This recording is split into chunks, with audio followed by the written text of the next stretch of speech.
It is an absolute shame that in New Orleans, which is the greatest musical city in the world, we don't have a facility, a museum that houses the stories that we have that are such a treasure. I've been in the music museum business for over 30 years, and I can tell you personally, I am involved in this because I truly believe this is a story that needs to be told. And we believe that this will be an institution on par with the Country Music Hall of Fame or the Rock and Roll Hall of Fame. It's a necessary museum. It is a nonprofit 501c3, and that means essentially that it's the people who own the story. The city wanted to be an early partner in this because they believe in the vision and they want to see it grow. And then we also want to send a message to the other partners too. Look, we committed very early and we know the importance of this. The mission statement for the museum is to preserve our history in a way that we can educate and inspire future generations. The community impact of the museum from an economic perspective is $150 million a year. It pays for itself, the capital cost, essentially every year. From an employment perspective, it directly employs 234 people with full-time jobs paying an average of $60,000 a year with benefits. It's a great resource to employ people in our music community.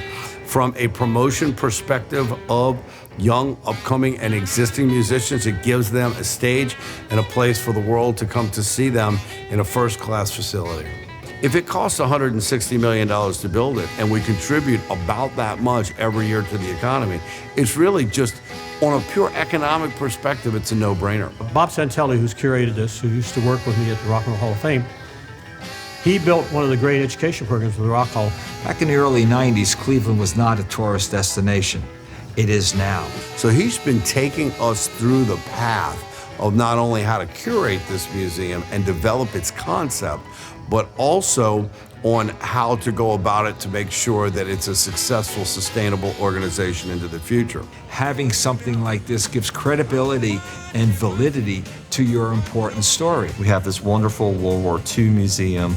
You have these smaller music and cultural museums around the city, but having someplace big and bold and audacious is important. It will showcase the stories, the histories, the impacts of music throughout the state. I think we've got the plans in place. I think we've got the right team together. These big gaps in New Orleans music history that the Louisiana Music and Heritage Experience is trying to tell. Inspiration for this is part of what I think cities are doing right now and trying to transform their space. Time is of the essence in getting this ball rolling and doing the curation. The state deserves it, and music deserves that space. Interested at all in what music means to us, what music means to you, I would say step forward and support.